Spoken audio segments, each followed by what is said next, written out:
एक ऐसा इंसान जिसने ऐसी चोरियां की जिसकी खबर मिलने के बाद पुलिस उसे गिरफ्तार करती, उसकी डिटेलिंग्स में जाती, फिर उसे छोड़ देती। और उसने वो चोरियां लगातार 30 साल तक की, 25 साल प्लस एक एवरेज बता रही हूँ। 80s से शुरू करके 2000 तक उसकी वो चोरी चली। बहुत अजीब कहानी है, पर एक ऐसे सब हमारे संस्कार जो हैं वो कई बार हमें बहुत कुछ देते भी हैं, तो क्या क्या ले लेते हैं, शायद उसकी भी कहानी है। मैं यहाँ पर किसी पर सवाल नहीं कर रही हूँ क्योंकि मैं खुद एक महिला हूँ, पर एक मेरा पॉइंट ऑफ व्यू है। अगर मेरे शरीर में कहीं मुझे दर्द हो रहा है तो मैं बोलूंगी ना कि मेरे शरीर में दर्द हो रहा है। बस आज की कहानी का बेस यही है। उम्मीद है आप सब वो समझने की कोशिश करेंगे जो मैंने अपने नजरिए से इस कहानी में समझने की कोशिश की। और अगर कुछ ऐसा आप लोगों को लगे कि नहीं इसमें ये चीजें भी ऐड ऑन हो सकती हैं, तो प्लीज आप लोग मुझे बताइएगा। आप सभी का स्वागत रहेगा, आप सभी के कमेंट्स का, आप सभी के सुझाव का मुझे इंतजार रहेगा बेसब्री से। और आज की कहानी कुछ है ही ऐसी, इसलिए मैं पहले ही इतना एक्सप्लेन कर रही हूँ, नहीं तो आमतौर पर मैं इतनी बातें बोलती नहीं हूँ। तो चलिए आज ऐसे चोर की बात करते हैं जो सामान के साथ इज्जत भी चुरा लेता था, लेकिन तब भी कभी पकड़ा नहीं गया और उसे फिर प्रकृति ने ही सजा सुनाई। नमस्कार, आदाब, प्रणाम, सत श्री अकाल। मैं रश्मि आप सभी का स्वागत करती हूँ सुनो रश्मि में, जो कि आप सभी का चैनल है, मेरा चैनल है, हमारा चैनल है। उम्मीद है आप सभी स्वस्थ होंगे, मस्त होंगे और व्यस्त होंगे, क्योंकि स्वस्थ तन स्वस्थ मन मस्त रहता है हमेशा। अब बात करते हैं आज की कहानी की। ये कहानी राजस्थान की है। मैं पर्टिकुलर जगह का नाम नहीं लूंगी, पर्टिकुलर गांव का नाम नहीं लूंगी, और पर्टिकुलर इंसानों का नाम भी मैं हर जगह चेंज कर देती हूँ, बट आज मैं चेंज करके भी कोशिश करूंगी कि कम नाम बोलूं। कहानी ऐसी है कि राजस्थान में एक प्रथा है जहां पर शादी के टाइम पर बच्चियों में ही शादी कर दी जाती है, लड़कियों की छोटे उम्र में शादी कर दी जाती है। ये 80s की बात बता रही हूँ जहां से ये कहानी शुरू हुई। जब शादी होती है तब की सिचुएशंस अलग होते हैं, और हमारी कहानी की शुरुआत होती है कि एक रात एक शख्स आता है, घर में महिलाएं होती हैं, वो दरवाजा खटखटाता है, और जब महिलाएं दरवाजा खोलती है, करीब शाम को 7-8 बजे का टाइम था, तो वो शख्स कहता है कि मैं आपका जमाई राजा हूं। ये सुनकर महिलाएं उसे घर में ले लेती हैं और उसका आवभगत करती है, और फिर अपनी बेटी को उसके पास भेज देते हैं। अब वो इंसान पूरी रात बेटी के साथ रहता है, और सुबह सुबह वहां से जब बेटी उठती है तो देखती है कि हस्बैंड नहीं है। ऐसे ही 3-4 घरों में होता है, जब सुबह उठते हैं तो हस्बैंड नहीं होते। अब क्या होता है कि एक घर में जब ये इसी तरीके से जाता है इस प्रक्रम में, तो सुबह वो चला जाता है। घर के लोग, महिलाएं पूछती हैं कि जमाई राजा कहाँ है, तो बिटिया बताती है कि वो तो चले गए सुबह। उसके 5-6 दिन के बाद जब उसके घर के पुरुष, क्योंकि उस टाइम पे घर के पुरुष नहीं थे घर में, जब वो वापस आते हैं तो उनके साथ में एक शख्स होता है। लोग उसे देखकर हक्के बक्के रह जाते हैं, क्योंकि लोगों को पता चलता है कि ये जमाई राजा है, असली जमाई राजा। अब महिलाएं अपनी उंगलियां दबा लेती है दांत के नीचे, और शर्म से कुछ कहती नहीं है। लड़की को समझा दिया जाता है, जमाई राजा सभ्य थे, दिन में रुके, खाना पीना खाया और दिन में ही चले गए। उनके जाने के बाद महिलाएं बताती हैं कि ऐसे ऐसे आप नहीं थे, तो एक आदमी आया और उसने कहा कि हम तुम्हारे जमाई राजा हैं, और वो बिटिया के गहने लेके चला गया, ये कहकर कि इसे तुम मतलब ठीक करवा देंगे या इसमें और कुछ ऐड करवा देंगे, नया डिजाइन दे देंगे। ये सारे बहाने थे उसके। फिर ऐसे ही अनेक घर में हुआ। तो एक घर में जब ये सारी बातें हुई तो सेम प्रक्रम था, उसका आना जाना, महिलाओं का घर में अलग होना, घूंघट प्रथा का होना, छोटी एज में शादी होना, सारी चीजें कॉमन थी। बट यहाँ क्या हुआ कि लड़की को जब वो असली जमाई राजा के पास गई तो ये नहीं समझाया गया था कि तुम्हें नहीं बताना कि कोई 5-6 दिन पहले आया था और तुम्हारे साथ एक रात रुक के गया। बस इतनी सी गलती होती है। और वो लड़की पहुंचती है और वो अपने हस्बैंड को बातों बातों में पूछ लेती है कि मेरे गहने कहाँ हैं। तो जमाई पूछते हैं कि कौन से गहने।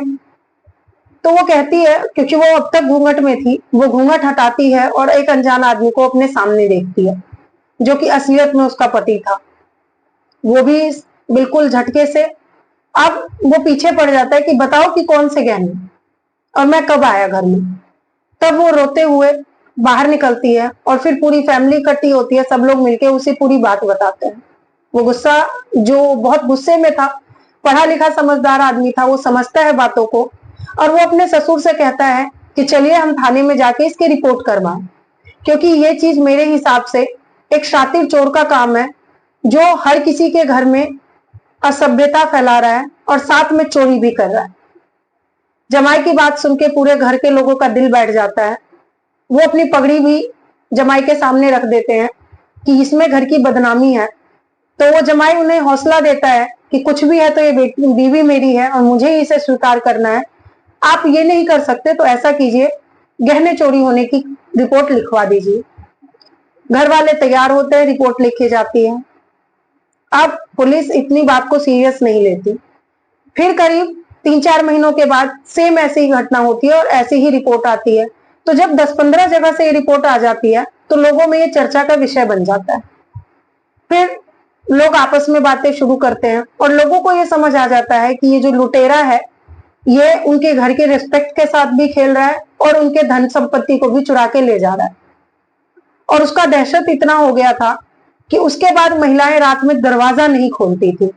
अगर कोई उनके घर का भी आए और अगर उन्हें उसकी पहचान नहीं होती थी तो वो लोग कोशिश करते थे कि उसको वहीं से बाहर भेज दें और उसे घर में नहीं आने देते। इतना दहशत। अब जब पुलिस को इस बात का अंदाजा लगा कि ये केस बहुत सीरियस है, तो पुलिस ने क्या किया, हर जगह छानबीन शुरू कर दी। करीब 7-8 महीने की मुशक्कत के बाद उन्हें एक आदमी संदिग्ध अवस्था में गांव के आसपास घरों को ताकते झांकते सवाल जवाब करते हुए मिलता है। पुलिस उसे उठाती है, उसको जब मारती पीटती है, उससे इन्वेस्टिगेशन करती है, तो वो आदमी बताता है कि मैं ही सब घर में जमाई राजा बन के जाता था, क्योंकि मेरे को पैसे की जरूरत थी और मेरे घर में मेरी माँ सौतेली माँ थी, पापा रहे नहीं और मेरा पालन पोषण इतना अच्छा नहीं हुआ। जब मुझे पैसों की जरूरत हुई तो मैंने दिमाग लगाना शुरू किया कि क्या करूं। तब मैंने आसपास एक माहौल देखा कि शादी में सबको पैसे रुपए दिए जाते थे, गहने दिए जाते थे लड़कियों को, और जब शादी होती थी तो नाबालिग लड़कियों की शादी होती थी। दूसरा, शादी में सब औरतें घर की घूंघट में होती थी। तो मैंने जो रेकी करना शुरू किया तो उसमें मैंने 3-4 चीजें नोटिस करता था मैं, और उस चीजों की कंफर्मेशन मिलने के बाद मैं उस घर में चला जाता था, वहां से गहने लेता था, वहां एक रात बिताता था और मैं निकल के फिर दोबारा कभी वहां नजर नहीं आता था। उसके हिसाब से उसने वो 4-5 चीजें बताई। पहला, जिसकी भी शादी होती थी आसपास के गांव में, वहां वो जाता था और उसकी खबर रखता था। दूसरा, क्योंकि लड़कियों को रस्म होता था पहले गौने का, तो जो लड़कियां वापस आ जाती थी ससुराल से, क्योंकि वहां पर उनके साथ कुछ भी, ना घूंघट उठाना, ना मर्दों के सामने जाना, कुछ नहीं था, तो लड़की लड़के को नहीं जानती थी और लड़का लड़के को नहीं जानती थी। घर की महिलाएं भी घूंघट में होती थी तो वो पुरुष को नहीं जानती थी। तो इस बात का फायदा उठा के मैं तब जाता था जबकि उनके घर के पुरुष कहीं बाहर गए हों और रात में वो बाहर ही रुकने वाले हों। इस चीज की कंफर्मेशन कर लेता था। तीसरा, वहां जाने के बाद पूरा कॉन्फिडेंट होके वो जाता था और बिल्कुल सज धज के, जिससे कि लगे कि वो जमाई राजा है, और कुछ इंफॉर्मेशन वो पहले ही घर के बारे में इकट्ठी कर लेता था। और चौथा, वो सुबह, कहते हैं प्रातः काल का टाइम 3 से 5 के बीच में जब सब सो रहे होते थे तो चुपके से दबे पांव कोई बहाना करके निकल जाता था, अगर कोई देख लेता था तो, और अगर कोई नहीं देखता था तो वो वहां से चुपचाप निकल जाता था। और पांचवा, वो लड़की को कहता था कि तुम जैसे पहली बार दुल्हन बनी थी वैसे ही मेरे सामने सज सवर के आओ, और फिर बहाने से कि गहने में कोई ना कोई कमी बता के वो गहना लेके निकल जाता था। दूर जगह पर जाके उस गहने को बेच के उसका पैसा इकट्ठा कर लेता था। लेकिन ईमानदारी उसमें इतनी थी कि उसने अपने गांव में कभी ऐसा काम नहीं किया। और तीसरी बात, वो करीब 20 से 25 साल से ज्यादा, लगभग 30 साल के आसपास, उसने करीब करीब 200 से ज्यादा लड़कियों के घरों में ये काम किया, लेकिन सब अपनी इज्जत और प्रथा के कारण चुप रहे।